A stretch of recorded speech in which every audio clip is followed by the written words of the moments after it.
Yo, what is up everybody? Welcome back to the channel. Hope you've been doing well. Today we are finally here to review the Figuarts Yamato from One Piece, and specifically Raid on Onigashima / Wano.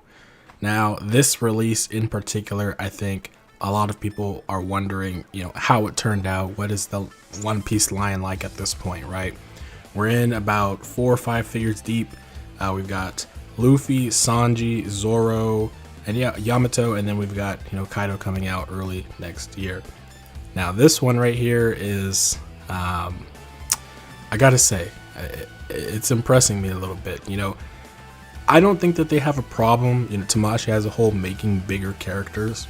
Usually the big characters tend to be more or less fine, right? Like they've got the space to really build them out, and they don't have to worry about the smallest little pieces breaking or being too bendable, whatever it is, right?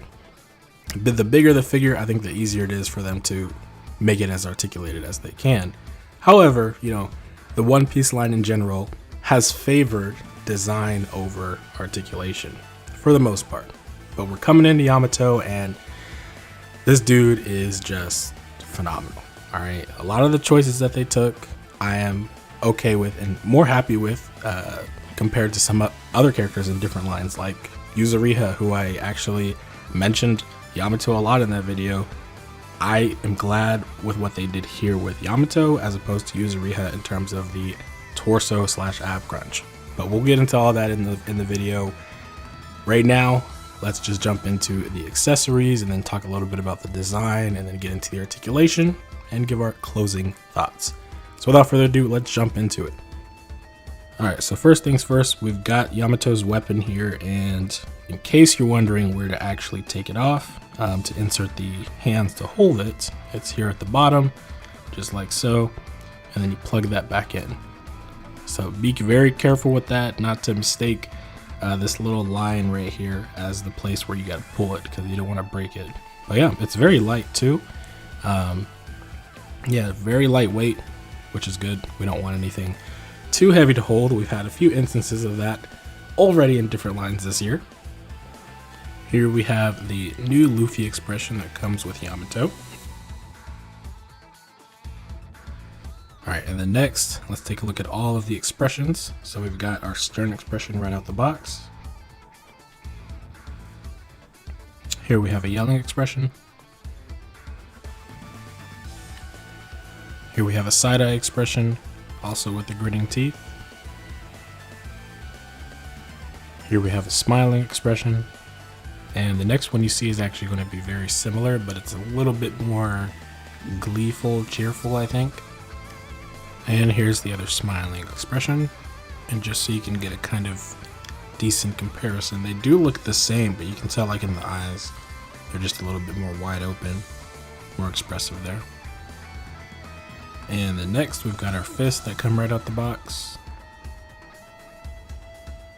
Open palm hands.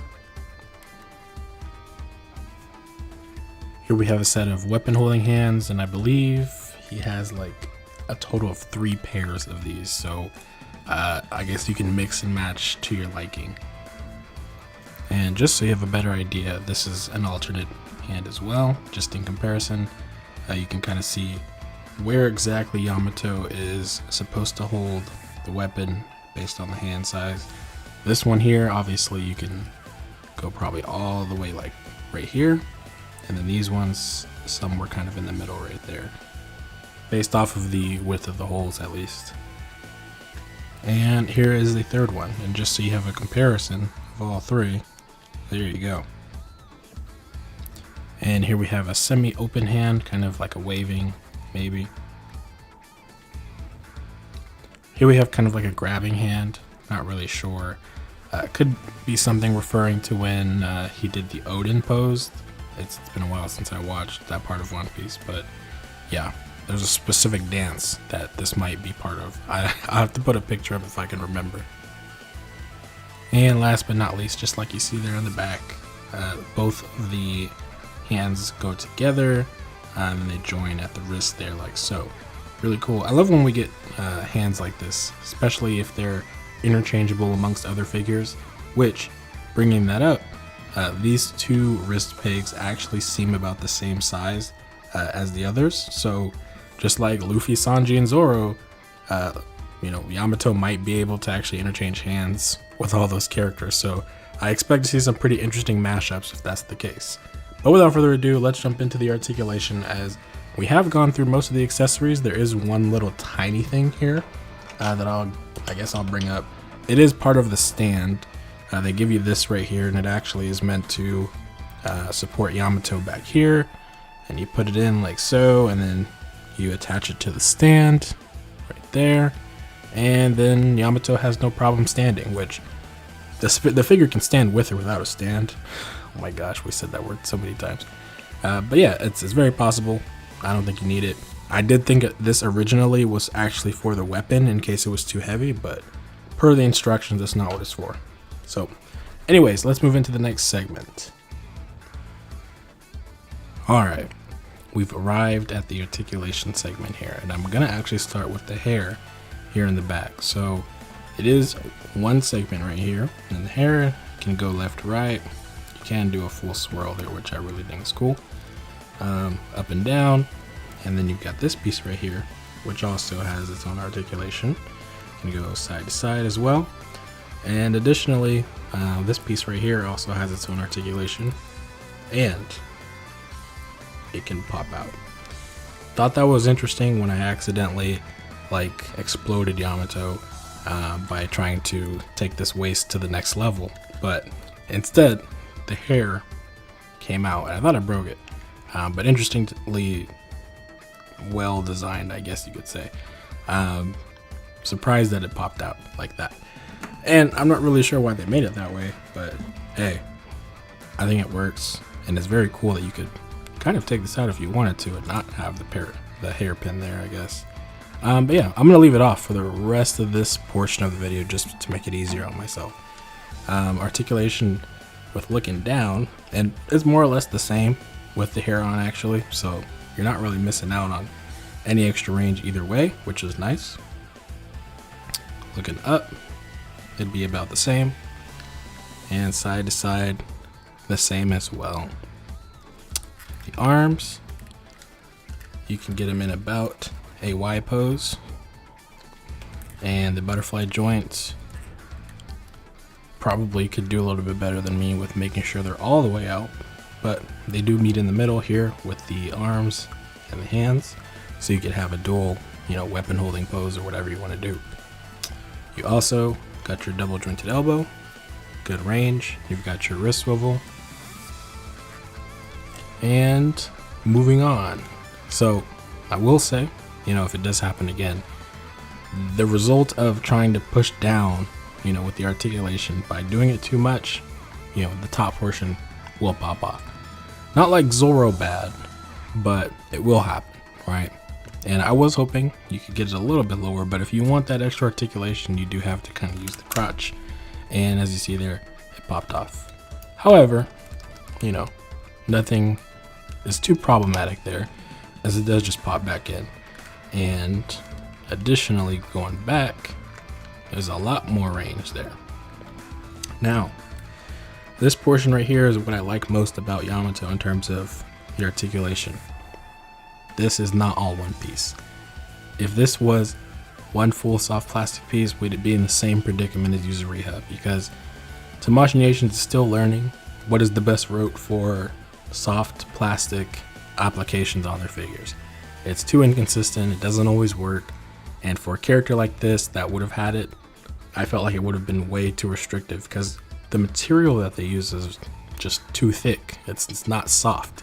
It still feels like hard plastic, and if you want it to work, it's got to be really thin to the point that it can basically do everything that a figure with the exposed joints can do. And that's not the case right now. It's very on and off.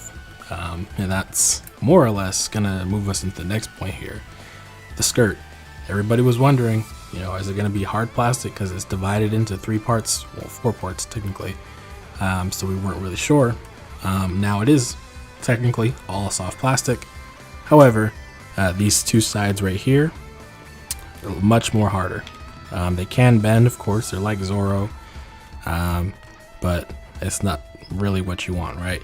Now the back and front pieces here, these are soft plastic and they bend way easier. So, you know, if you want to do a kick from under the skirt, it is very much so possible.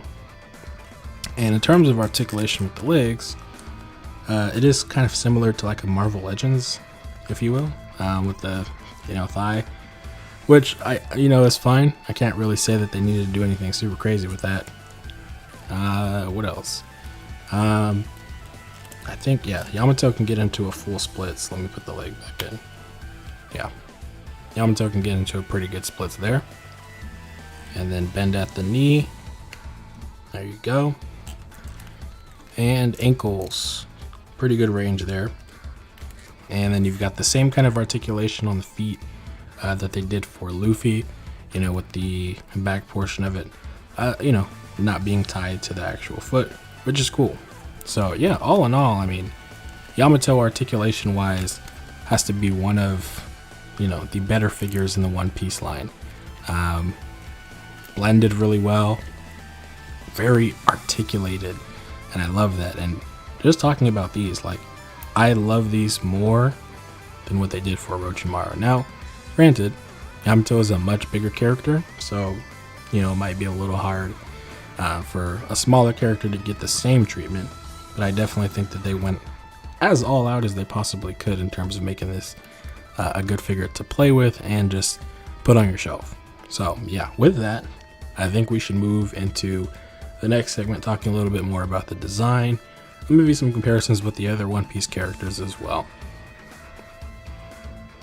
Alright, so I did say I wanted to talk a little bit about the design and also get into the conclusion. I think I'm just going to blend those two topics together here in this final part of the video. So I've got, you know, all the releases so far for the One Piece line, and, you know, between them all, I still have to say, you know, Sanji is pretty much up there still with me. You know, he's a great figure. I love the, you know, new pocket editions that they're trying out, the articulation. You know, while in some areas it may look a little weird, it doesn't disappoint in terms of, you know, what he can do. And I still think he's a great figure. Yamato, however, is right up there too. Great articulation across the board. You know, the use of the soft and hard plastic with the skirt. You know, it may not mesh well with everybody, but for me, I see that it does work. So I'm not necessarily, you know, feeling bad about it. However, I am much into the idea of getting a soft goods version, which Bell Workshop is actually doing, if I didn't say that already. Definitely go take a look at their Instagram account. But yeah, it'll also be a lighter figure if you do get that, because the portions of these on the belt will not be, you know, hard plastic or whatever. But yeah, I mean, the figure just, it works, you know. There's options that you have for holding the weapon, if you, depending on, I think how, oops, almost dropped sword. But depending on how high up or low down, jeez, I can't talk today. I don't know, there's different sizes of hands for how well you want to hold the actual weapon, which I think is really cool.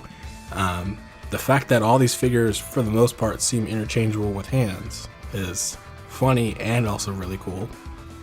And just generally, like, the design of all of them, it works. They look great if you just displayed them all on a shelf doing some pretty, you know, simple vanilla poses. It looks great together.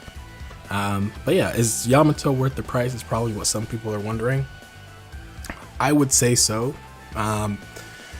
It's a hefty price. I think it's between like $60 something and $80 something of a price. So yeah, Yamato's up there. But you are getting a stand, you're getting a weapon, you're getting very good facial expressions, you're getting an abundance of hands, you're getting a nice, articulated, and well-designed figure that just looks great overall, no matter what kind of pose you got him in. But yeah, it's worth it.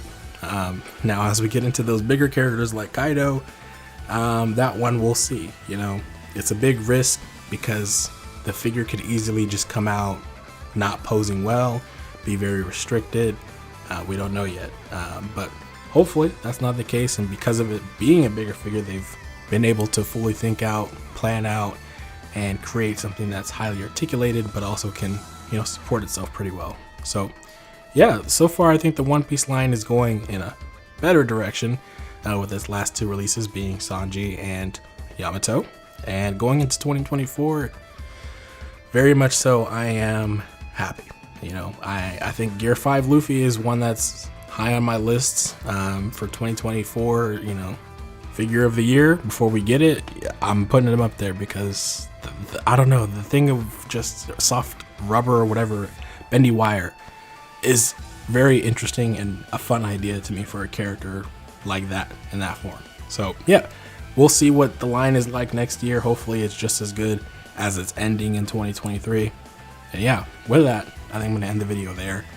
Thank you guys for watching, and don't forget, check the community tab. There's always new news of some kind there. But without further ado, I'm going to end it. Thank you guys for watching. Peace.